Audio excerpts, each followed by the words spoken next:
Welcome to Lit with Ernest, where we dive into the world of literature and explore the depths of human experience. Today, we're discussing George Orwell's iconic novel, 1984.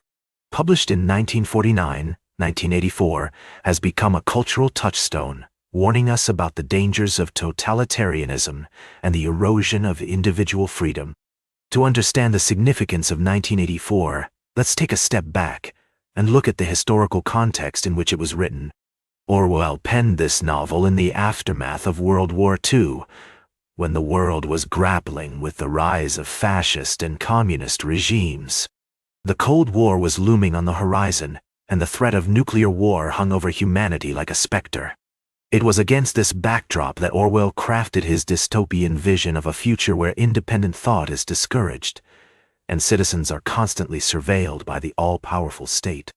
In literary terms, 1984 belongs to the tradition of dystopian fiction, which explores the darker aspects of human nature and society.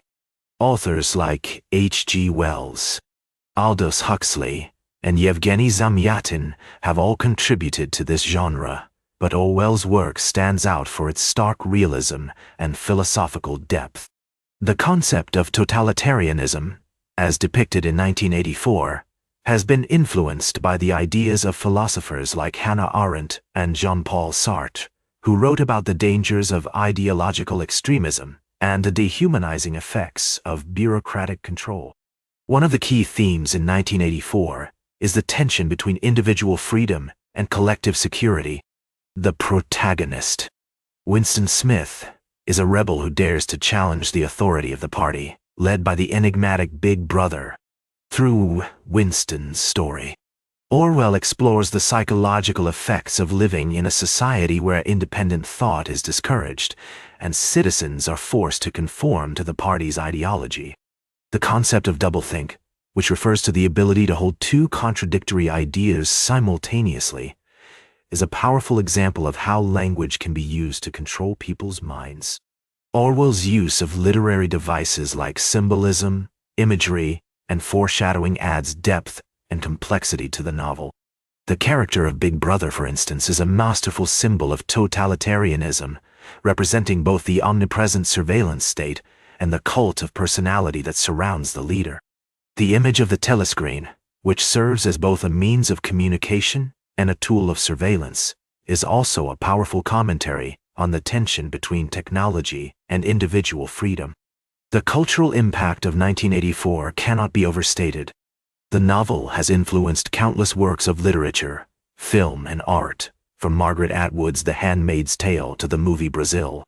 The concept of Big Brother has become synonymous with government surveillance, and terms like doublethink and newspeak have entered our everyday language.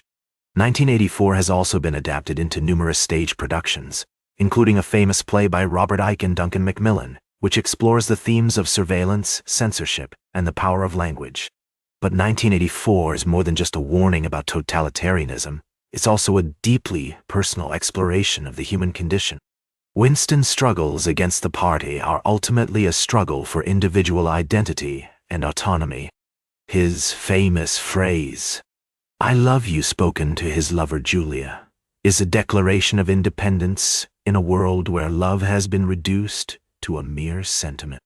This theme speaks to the universal human desire for connection, intimacy, and freedom, which is why 1984 remains a vital work of literature that continues to resonate with readers today.